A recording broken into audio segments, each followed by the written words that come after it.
Relevance, they say, is not something you can predict. It is something you discover after the fact. Talking about relevance, I'm wondering why people like Rio Ferdinand would not focus on their punditry and focus on how they can say things that can impact on France globally. Why not focus on your United? Because United is the team you played for and became a legend. Focus on the things that aren't working well in United and not the things that are not working well in Arsenal. Let Arsenal legends criticize Arsenal and we'll take it on the chin. On a good day when we went to Old Trafford, we took the spoils. 3 points in our kitty.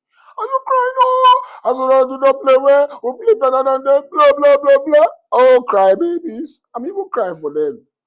Talking about crying for them, the entire United fan base are crying.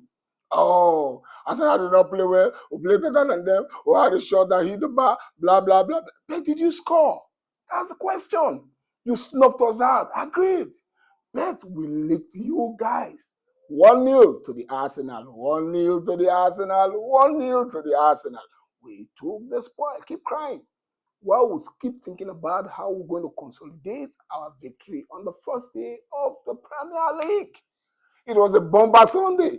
Super, super Sunday. And to tell you the fact, there was peace, sanity on all the streets. They say Arsenal are noisemakers, but for the first time, I realized that United are actually the noisemakers. That's what they always say.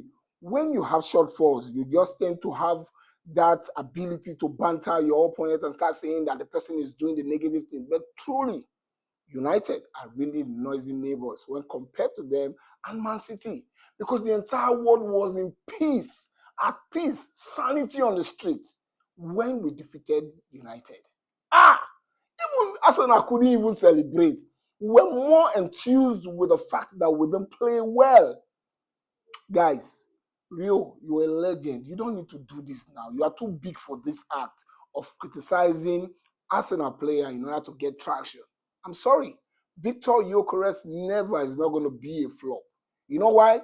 I watched that match between United and Arsenal at Old Trafford, and I could see a guy that took it upon his shoulders to attack your defenders, and they were practically hacking him. Those were not tackles. They were hacking him and Bukayo Saka. They were just hacking them in tackles. And not to forget, Matthias de Ligt went to the South Pole at a point when Victor Gyökeres played on the right side of the channel. When he broke the ball, de Ligt went to the North Pole. The only person that came to save him was Luke Shaw. And Luke Shaw did not tackle him. He actually was looking to kick Victor Gyökeres, but the young man was unfazed. A guy that took a pay cut of almost $2 million in order to come to Arsenal, you think he doesn't know what he's doing?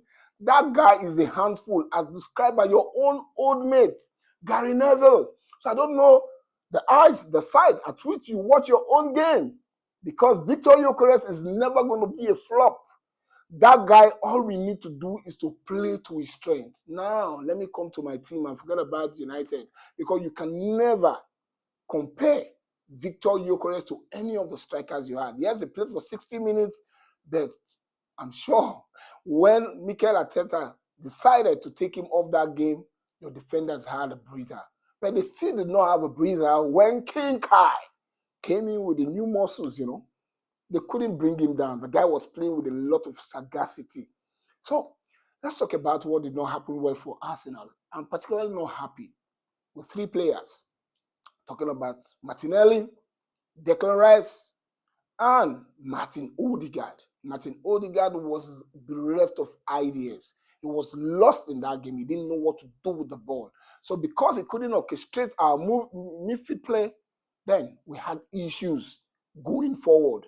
So going forward in the final third was pathetic for us. I'm talking about Declan Rice. The only time I saw the special kind of Rice coming to life was the set piece that led to the cutie guy from Italy, Calafiori, scoring with a header. Okay, and the other person, Martinelli, was never in existence. He gave Calafiori a lot of trouble because he was just high up there and was never doing anything with the balls from the breakaway. And it gave us a lot of problem. I wish these 3 players came alive. United would have had trouble. That was why United were bumping forward and having a field day. And you could see Doku having a field day, and he had the opportunity of taking that shot that hit the bar. Now, coming about the things that you guys think went against your team on that day. You said that Arsenal flapped on your goalkeeper. No, your goalkeeper did not do anything good. He had the opportunity of really punching that ball. Rather than punching it, he wanted to grab the ball and he flapped it and we scored. Saliba did not touch him, even though he stood in his way. All you needed to do as a goalkeeper is either push Saliba, which you did not do, and you flapped the ball and we scored. And you guys are crying, oh, it was a foul, blah, blah, blah. And I recall one of my teammates, Danny, saying that there was a penalty call against Saliba that would have gone their way, which was never given. It is either way, but yet the referee, that the experienced referee in the Premier League, was asked, and he said he was never going to give that as a foul, even outside the box, and in the box, it was never a foul. And so that settles the matter. Come on, you Gunners.